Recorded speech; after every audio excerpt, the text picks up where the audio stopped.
প্রতিশোধ কিভাবে নিতে হয় সেটা আমাদের অনূর্ধ্ব-19 ক্রিকেট দল খুব ভালোভাবেই জানে, যে কারণে যখনই প্রতিশোধ নেয়ার সমূহ সম্ভাবনা তৈরি হয় কিংবা প্রতিশোধ নেয়ার একটা সুযোগ তৈরি হয়, সেই সুযোগ দু হাত ভরে করায়ত্ত করে বাংলাদেশ অনূর্ধ্ব-19 ক্রিকেট দল। যে কারণে যখনই তারা দক্ষিণ আফ্রিকাকে আবারও পরাজিত করার সুযোগ পেল, ঠিকই দক্ষিণ আফ্রিকাকে পরাজিত করে বিগত ম্যাচে পরাজিত হওয়ার মধুর এক প্রতিশোধ নিল। দেখুন, সাম্প্রতিক সময়ে বিশেষ করে দক্ষিণ আফ্রিকার বিপক্ষে যে ধরনের ক্রিকেট খেলছে আমাদের অনূর্ধ্ব-19 ক্রিকেট দল, তাতে করে দক্ষিণ আফ্রিকার বিপক্ষে এর আগের ম্যাচেই যেভাবে তারা পরাজিত হয়েছিল, সেই পরাজয় মেনে নেয়া কখনোই তাদের পক্ষে সম্ভব নয়। যে কারণে বাংলাদেশের যুব টাইগাররা অধীর আগ্রহে অপেক্ষায় ছিল। আবার যখনই সুযোগ পাবে ঠিক তখনই দক্ষিণ আফ্রিকাকে আগের ম্যাচে পরাজিত হওয়ার মধুর এক পরাজয় উপহার দিবে, এবং সেটিই করলো বাংলাদেশের যুব ক্রিকেটাররা। আমরা যদি ঘটনাবহুল এই ম্যাচের দিকে তাকাই, তাহলে দেখতে পাই শুরুতেই এই ম্যাচে টসে জয়ী হয়েছিল বাংলাদেশ অনূর্ধ্ব-19 ক্রিকেট দল, এবং টসে জয়ী হওয়ার পর নিজেরাই প্রথমে বোলিং করার সিদ্ধান্ত নেয়, এবং বোলিং করতে নামার পর বাংলাদেশের বোলারদের দুর্দান্ত বোলিং এর সামনে রীতিমতো 147 রানেই অল আউট হয়ে যায় দক্ষিণ আফ্রিকা। দক্ষিণ আফ্রিকার কেবলমাত্র 4 জন ব্যাটার ডাবল ডিজিটের রান করতে সক্ষম হয়।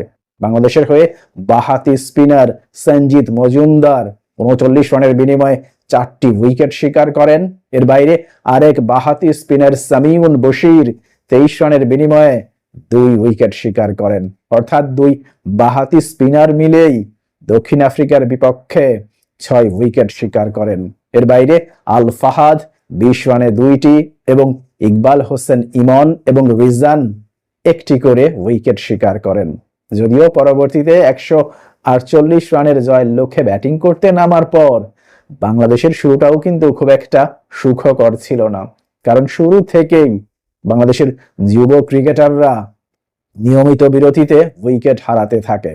প্রথমেই 12 রানের সময় বিদায় নেন জাওয়াদ আবরার, পরবর্তীতে দলীয় 31 রানের সময় বিদায় নেন আজিজুল হাকিম তামিম, তারও পরবর্তীতে 49 রানের সময় বিদায় নেন রিজান, তারও পরবর্তীতে 57 রানের সময় বিদায় নেন কালাম সিদ্দিকী, এবং তারও পরবর্তীতে 68 রানের সময় বিদায় নেন উদ্বোধনী ব্যাটার রিফাত বেগ।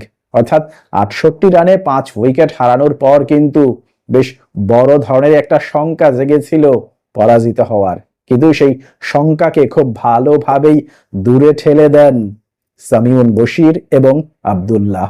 এ দুজন মিলে মাত্র 71 বল মোকাবেলা করে 80 রানের একটা দুর্দান্ত পার্টনারশিপ গড়ে তোলেন। মূলত এই পার্টনারশিপের উপর ভর করেই শেষ পর্যন্ত 123 বল বাকি থাকতেই বাংলাদেশের যুব টাইগাররা জয়ের লক্ষ্যে পৌঁছে যায়, এবং এই পার্টনারশিপে বড় ধরনের ভূমিকা ছিল সামিউন বশিরের, যিনি মাত্র 36 বল মোকাবেলা করে 144 স্ট্রাইক রেটে 52 রান করে শেষ পর্যন্ত অপরাজিত থাকেন।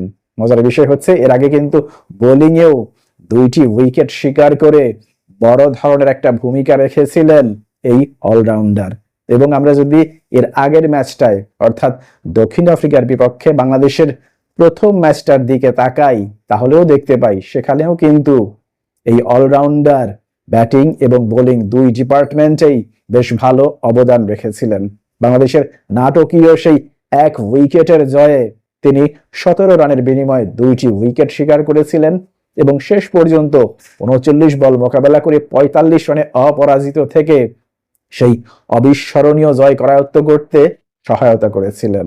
এবং আজকেও ঠিক একই ধরনের অলরাউন্ড নৈপুণ্যের মধ্য দিয়ে আবারও দক্ষিণ আফ্রিকাকে পরাজিত করলেন সামিউন বশির। প্রিয় দর্শক, যেভাবে দক্ষিণ আফ্রিকাকে পরাজিত করে মধুর এক প্রতিশোধ নিল বাংলাদেশ, এবং দক্ষিণ আফ্রিকাকে পরাজিত করে আবারও যেভাবে পয়েন্ট টেবিলের শীর্ষস্থান নিজেদের দখলে নিয়ে এলো বাংলাদেশ, তাতে করে বাংলাদেশের এই দুর্দান্ত জয় নিয়ে আপনার কোনো মন্তব্য কিংবা মতামত থাকলে অবশ্যই তা কমেন্ট বক্সে লিখে জানান।